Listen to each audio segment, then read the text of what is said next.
Voilà déjà ce qu'on peut trouver. Des arches. Alors ces arbres ont été pliés depuis une hauteur assez importante. Moi, je mesure 1,76 m. On voit que ça a été tordu en haut. Les arbres ont été penchés. C'est pas des branches qui viennent de plus haut qui leur sont tombées dessus, puisqu'il n'y a pas de branches cassées. Ça a été tordu volontairement. Alors, en plus, celles-ci ont été tordues dans un sens, et celle-là a été passée dessous dans l'autre sens. Regardez, là on voit bien, cet arbre a été passé entre. Il y a une espèce de couture d'arbre. Ça n'a pas été fait quand l'arbre était petit, parce que ce noisetier, quand il était petit, si on lui avait tordu les branches comme ça, les branches, elles ne seraient pas au même niveau. Là, c'est de la couture qui a été faite, on dirait. C'est un peu des Scooby-Doo qui ont été faits avec les branches. C'est un peu les légendes qui font naître l'imaginaire. Et souvent on dit que beaucoup de légendes, ou même la légende elle-même, contient une part de vérité. Et vous en pensez quoi par rapport à ça?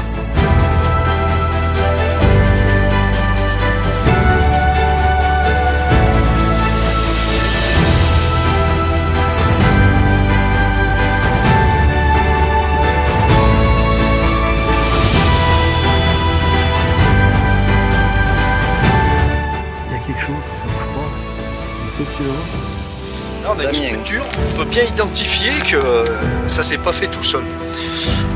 Si on enlève le petit bois qui se trouve ici, là, donc qui tient vraiment celui-là, si j'enlève, il y a tout qui se casse la gueule. Voilà. Et c'est quoi? Regardez, c'est un principe qui est tout bête. Hein. Franchement, ça serait pas venu à l'idée de faire un... Voilà. Il faut que tout soit reposé. C'est quand même... Et ça, après, on va dire que c'est la nature qui fait ça. Là, t'as le gros orteil. T'as pas un grand pied.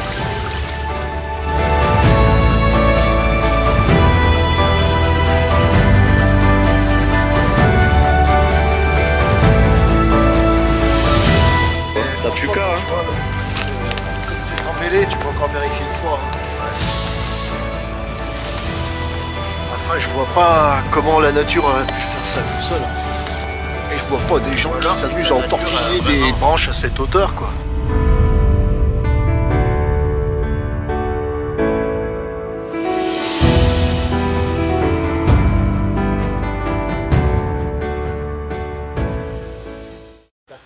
Aïe. Donc voilà, hein.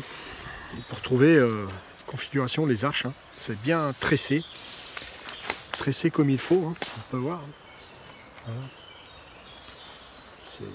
C'est une véritable petite construction, hein. Cette branche là, voilà. Hein. Donc là, on a ce qu'on appelle un tressage de branches. Donc ceux-là sont plutôt récents.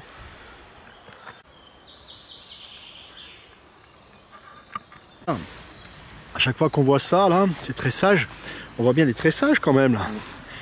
Hein, on se demande bien comment quoi a pu faire cette chose-là, quoi. Donc on va aller en voir des plus spectaculaires encore. Et alors, Jean-Yves, on a trouvé des vraiment je vais dire un petit surprenants. truc, depuis qu'on était... je vais préciser un truc, c'est que depuis qu'on a été plus médiatisé, quoi, à ce sujet, et surtout dans le coin ici, on est surveillé comme du lait sur le feu. Hein. Ouais, dans le secteur. Ouais. Alors moi, je suis connu, a priori, comme quelqu'un de bien, mais j'ai peur que ça finisse par changer. C'est pour ça qu'il ne faut pas trop qu'on tarde dans les coins. Comme a remarqué Damien, les voitures passent, elles s'arrêtent, elles repartent, c'est un peu... comment on peut dire? Moi, j'ai de bons contacts avec les agriculteurs, avec les bûcherons, avec les chasseurs. Il ne faudrait pas que ça se gâte, quoi. Il faut pas... C'est pour ça que ceux qui voudraient aller faire comment on peut dire, de la recherche un peu, comment on peut dire, par-dessus la jambe, ouais. Vous risquez d'avoir des problèmes, quoi. Ok. C'est pas... Ce que je vous souhaite, hein, mais... Alors voilà ce qu'il y avait sur la jambe de Damien. Voilà les tiques. Hein. Une tique. Alors il faut y faire gaffe hein, quand même. Alors là, vous la voyez bien comme il faut, puis, mais elle est condamnée à mort. Hein. À l'unanimité. Ouais. On les aime pas bien. Hein, je pense que même ceux qui sont les grands amis des animaux, je sais pas s'il y en a qui aiment les tiques hein, quand même. Voilà. Alors voilà. Toujours faire gaffe dans les bois à cette époque. Alors l'hiver, on risque pas grand-chose. Alors, hein, mais... on va la zigouiller, mais c'est pas évident à zigouiller. Donc on sait aussi qu'il y a une présence d'animaux. Hein. Ils les transportent. Celle-là, elle a déjà piqué, donc c'est un peu abominable. Ah, voilà. Voilà. Là, le fameux blob. Alors celui-là, il est chouette avec cette couleur orange. Ah, là, c'est les blobs. Là. Enfin, orange ou rouge, parce que moi, les couleurs, je suis un peu... Celui-là, il est un peu orangé, rouge, ouais. Plus orange. Donc si on repasse dans quelques jours, il aura changé de place un petit peu. Voilà, un champignon qui se déplace. Et j'ai rien à lui mettre à manger, j'aurais dû lui mettre le restant de tiques. Donc en ce moment on en trouve, hein, c'est pas les premiers que je vois. Alors quand je les cherchais, je les trouvais pas, puis en ce moment je les cherche pas, je les vois. Oui c'est ça, je me rappelle qu'on avait cherché, on n'en avait pas trouvé un seul. C'est tout le temps le cas. Hein. Alors des fois il y a quelques différences, hein. Ils sont pas toujours tous pareils. Il y a plusieurs espèces. Alors sur... Voilà, un champignon qui se déplace. Donc sur un truc qui commence par F et qui finit par K, ouais, où les gens partagent, et ben il y a des groupes. Donc c'est vrai ce que disait Jean-Yves, on les considère plus vraiment comme des champignons. Donc bon, moi je les nomme surtout les myxomycètes. Voilà, c'est leur vrai nom scientifique. Et alors regardez voilà, ce que le j'ai trouvé, blob. moi. Un câble de bûcheron qui est resté. Voilà. Ouais, alors j'avais expliqué dans une vidéo que pardon, que j'avais eu une aventure, si on veut dire, avec quelque chose qui m'observait et une vache qui réagissait à ce quelque chose. C'est vraiment pas loin d'ici. Bon, on peut pas filmer vraiment à l'endroit même. Et donc, moi, je tournais le dos au bois, qui est le bois qui est derrière nous, mais un peu plus loin. Et la vache était en face de moi. Et moi, j'aime bien parler aux vaches. Puis je siffle et les vaches aiment bien quand on siffle. Bon. Et moi, je me sentais vraiment épié. Et tout d'un coup, je m'aperçois que la vache, une seule, les autres avaient filé plus loin. La vache, elle regardait sur le côté. Comme si elle regardait par-dessus mon épaule, en gros. Bon, je trouve ça bizarre. Je me retourne 2-3 fois et comme moi, je me sentais regarder, bah, je regarde, mais je vois rien. La vache, elle fait quelques pas, enfin 2-3 pas, pouf, elle regarde par-dessus mon autre épaule, en fait. Et moi, je me sentais encore plus épié. Ah, on entend un coucou. Et après, bon, ben, moi, j'ai rien vu, hein, en fait. Mais je me suis senti vraiment épié. La vache, elle avait vraiment l'air de regarder quelque chose. Alors j'ai supposé que les vaches voyaient peut-être comme les chats, comme les chiens, comme beaucoup d'animaux, enfin peut-être tous les animaux d'ailleurs, et peut-être certaines personnes, des trucs que nous on voit pas. Et si les hommes sylvestres, les hommes sauvages, qu'on les appelle comme on veut, mais hommes sylvestres ça me plaît.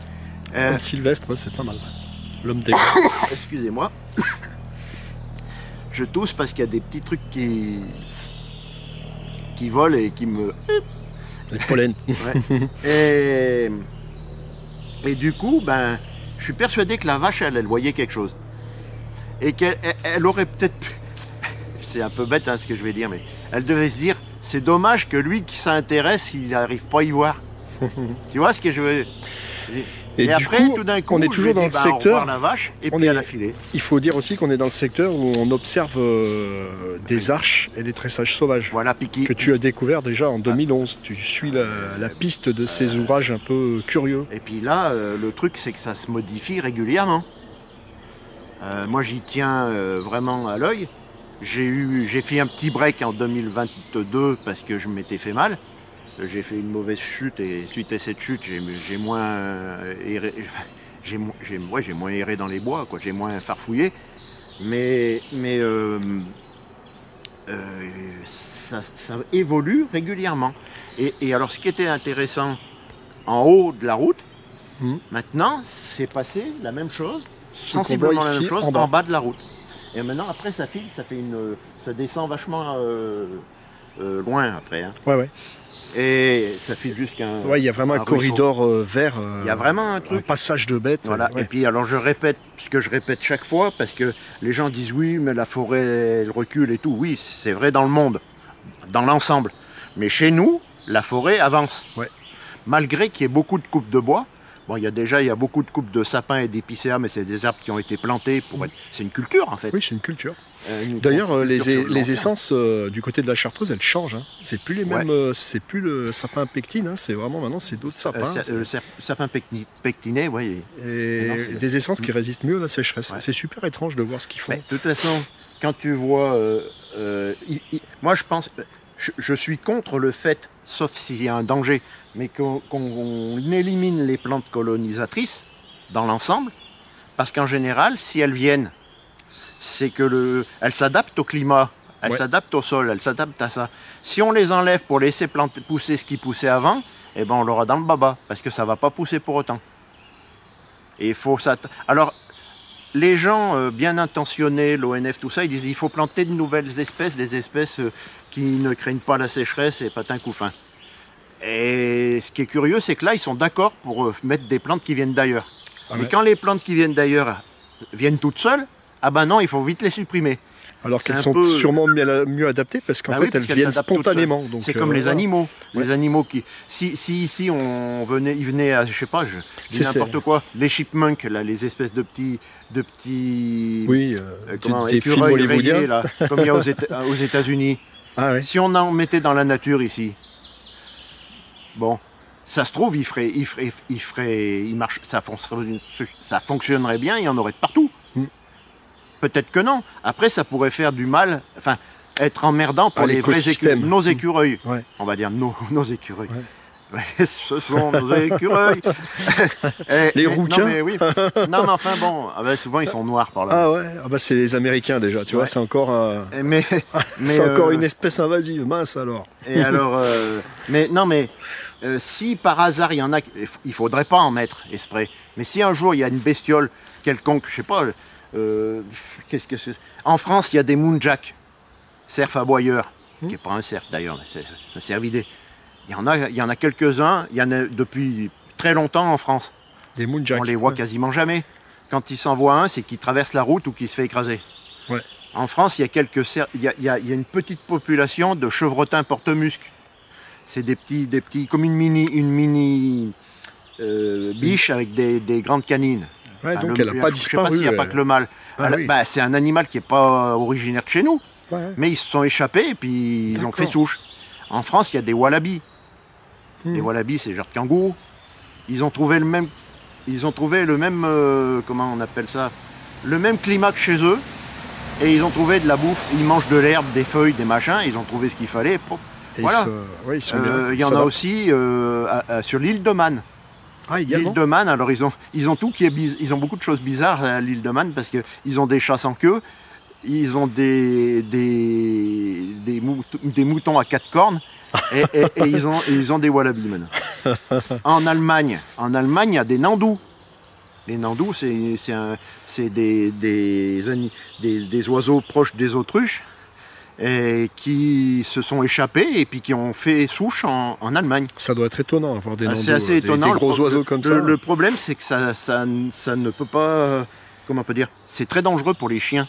Ah, quand même. Ça s'attaque aux chiens. Quand ils ont les petits, une personne, il s'y attaque moins parce que la personne se méfie déjà. Mais quand ça attaque un chien, le chien, il a de forts risques de passer à la casserole, quoi. Enfin, pas de se faire manger, mais de se faire tuer.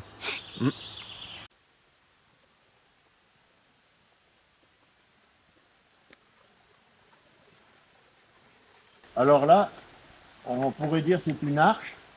C'est une arche, mais c'est probablement ça.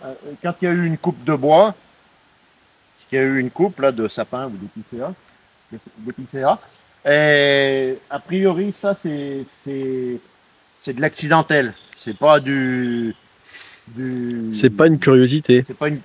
Ça peut paraître une curiosité comme ça, mais ça doit être une cause humaine, on va dire. Voilà. Humaine. Mécanique. Voilà. Mécanique. Là, il y a une explication logique au phénomène. Et on voit que c'est déjà un petit peu... C'est pas d'hier parce que les feuilles des arbres, elles se sont remises dans le sens normal. Sans quoi ça serait pendant, quoi. Donc on a un arbre qui va pousser tordu. Voilà, celui-là, il va rester tordu si personne ne le coupe. Là, on voit bien que c'est fabriqué. Là, c'est vraiment, calculé, quoi. c'est vraiment une arche et des tressages. Ça peut pas se faire en tombant dessus, quoi. Non, là, c'est pas possible. C'est vraiment pas possible. Et quand on voit aussi la taille des arbres, Oui. on a du mal à imaginer que ça, voilà, que ça Parce puisse que être le noisetier, c'est robuste quand même. ouais, torsadé comme ça. C'est souple, mais là, c'est des balaises. Hein. Là, c'est vraiment une grande barrière qui t'empêche d'aller à la cabane à côté quand même. Hein. Donc on peut voir hein, que c'est bien du tressage. Hein, voilà. On voit bien les branches emmêlées. Hein. Voilà. Donc l'arbre a refait ses feuilles, hein, le noisetier. Et on voit bien que tout est bien calé. Hein. Il n'y a pas de... Voilà. On voit bien qu'il y a une curiosité là quand même. Hein. Ça peut pas se faire tout seul. Hein. La nature... Enfin, là c'est stupéfiant quand même. Là, franchement, celle-là... ça, c'est une des plus, là, on est belles qu'on a pu voir, le 30 mai 2023. Ouais. Et moi, je suis passé le 3 mai. Je suis repassé entre-temps. Mais le 3 mai, il n'y avait rien. Et regarde comme elle a été... regarde ça, dis donc, comme elle a été voilée. Ça, là, ça fait carrément... c'est vraiment... Donc là, on est vraiment au cœur... au cœur des forêts de Beldon et au cœur du mystère. Bon, à côté, on voit il y a des branches qui ont été coupées, mais c'est pas les branches coupées à côté coupées par un bûcheron, quoi. Mais c'est pas ça qui fait que ça a fait des nœuds comme ça. Hein. Si on y démêle, faut pas s'y amuser, voilà, on va pas le faire, mais c'est bien entortillé. Hein. C'est tressage, le mot tressage, arche et tressage sauvage. Donc on ignore encore complètement pourquoi il y a ce type de réalisation, hein, mais ça reste assez mystérieux. Voilà, on peut parler d'hommes sauvages, d'hommes sylvestres, on peut parler d'esprit de la nature, on peut parler d'élémentaux, exactement, d'élémental, puisqu'il paraît que c'est mieux vu de dire des élémentales, ce qui n'est pas français en fait. Ouais, élémentaux, ça serait peut-être plus juste. Et de plus, bon bah là il y a une branche coupée, c'est un fait.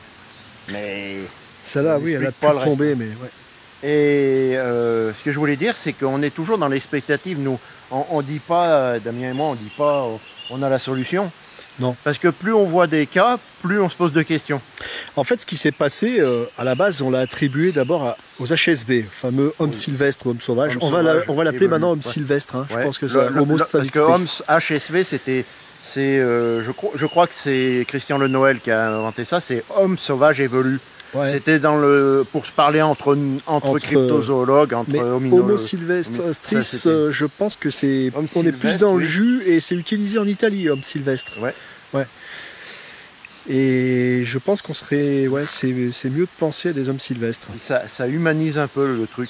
Ouais. Sauvage, ça fait sauvage. Ouais. Et puis si on fait une recherche sur Google, des fois on tombe mal. Il vaut mieux dire Homo sylvestris. Oui, parce que parfois, en cherchant homme velu aussi, on tombe sur des sites pornographiques. C'est pour ça qu'on est tombé sur Homo sylvestris. Je pense que c'est plus adapté pour faire une recherche Google aujourd'hui.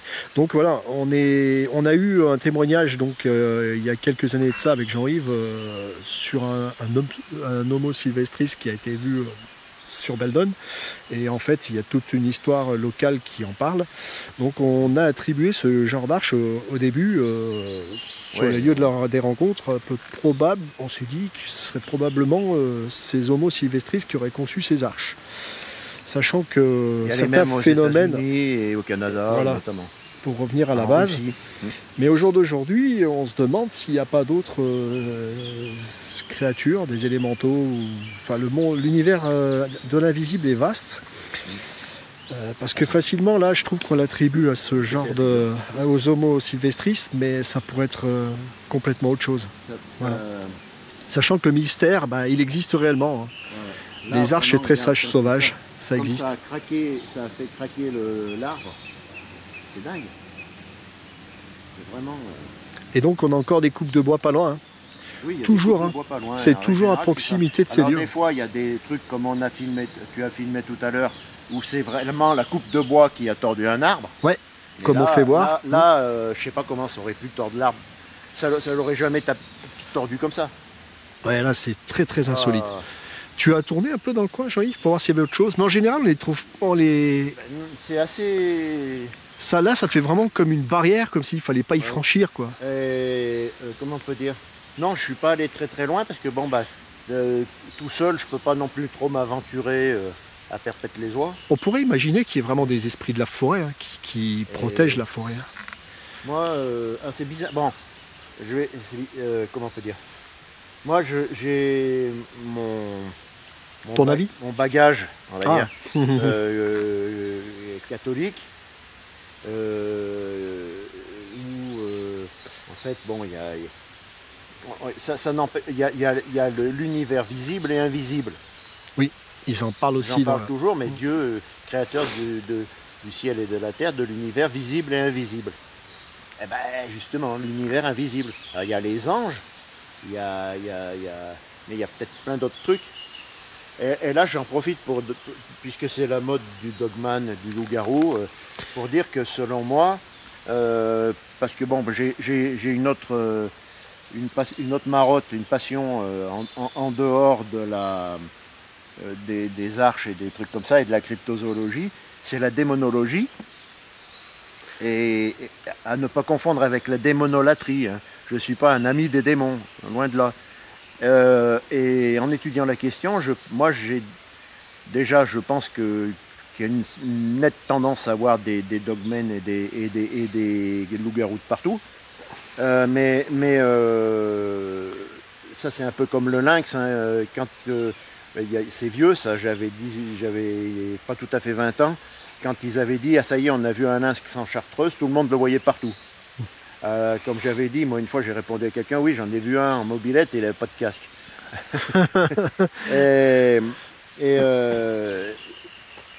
Comment on peut dire? Oui alors, mais je pense aussi il est possible qu'il existe des loups-garous, qu'il existe des dogmen, alors j'avoue ne pas trop voir la différence. Enfin, trop voir, j'ai rien vu du tout en fait, mais je ne fais pas trop la différence. Mais il est possible qu'il y ait que certaines créatures soient des créatures démoniaques, tout simplement. Moi, je crois vraiment que les créatures démoniaques existent. Il y a des esprits malins dans certains lieux. Comme il y a des esprits angéliques. De toute façon, les démons sont des anges déchus. Donc, parce que quand on étudie l'angéologie, on étudie aussi les démons. La démonologie, plus ou moins. Et quand on étudie la démonologie, on commence par l'angéologie. Parce qu'il faut connaître on connaît d'abord les anges, et après, il y a des anges déchus, et hop, c'est les démons. Alors, on va dire, Jean-Yves, il part dans n'importe quoi, là, mais j'ai pas... comment on peut dire? Moi, je cherche pas à gagner du fric ou à faire quoi que ce soit, avoir de la notoriété. Je dis ce que je pense, puis après, chacun en fera ce qu'il voudra, quoi. Là, toujours est-il qu'avec Damien, on n'a pas d'explication. La seule chose qu'on peut dire, c'est qu'on ne sait pas. Et il y a une deuxième chose qu'on peut dire, et là, ça c'est zéro à la question. C'est de la recherche. C'est qu'on devait poser une caméra et qu'on a oublié les piles. On est con. Ah, ça, c'est pas un mystère, on est des couillons. Voilà. Mais qu'est-ce qu'on est con? Parce qu'on a fait un grand tour par droite et gauche. C'est perdu dans la campagne. On photographie, on filme pas tout ce qu'on voit et tout ce qu'on sait ou ce qu'on croit savoir. Enfin, maintenant, on va plutôt se taire dans plusieurs circonstances. Hein, parce que maintenant, on va faire vachement gaffe. On veut pas que certaines choses s'ébruitent. Voilà. Oui. Mais il y a des mystères. Il y a des mystères.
quelque chose qui nous regarde. Oui, mais... Ah, je peux pas grossir plus là. Ouais. Ah pétard, je crois qu'il a bougé. Ouais, mais... Tu vois ses yeux là? Regarde bien ses on yeux. dirait qu'il y a quelque chose dans les bras. Ça fait flipper quand même. C'est pas là. une mère avec un bébé? Ah ça y est, elle bouge plus, elle est tapie. On dirait qu'elle Une mère avec son bébé. elle reste sans bouger. Hein, pour pas qu'on la... Fais voir de près. Ah, c'est vraiment impressionnant. Hein. On dirait presque avec un bébé dans les mains, les bras. Ça fait flipper, hein, t'as vu? Hein. Et c'est là qu'il se lève, eh ben, on va rester con. Ah là, ça m'a choqué d'un coup. Regarde, il y a les Bigfoot. Là, vraiment... Vous avez la Alors là, on a un frêne, et effectivement, là, on a une branche de frêne. Je veux bien qu'elle soit tombée directement. Mais celle-ci, qui est une branche de frêne aussi, elle n'a pas pu tomber de l'arbre à côté, puisque c'est un chêne. Donc cette branche, elle a été installée ici. Il y a déjà un bon moment. Celui-ci, qui est un charme, ce charme, il a été installé sous les deux autres. Parce que si c'était tombé directement, ça aurait pris le bout du charme, comme j'ai expliqué tout à l'heure. Le charme, ça allait lui faire ça, sur la pointe, ou alors lui tomber dessus, et ça ne le faisait pas tomber. Là, il a été courbé et coincé. Ça n'a pas pu se faire tout seul.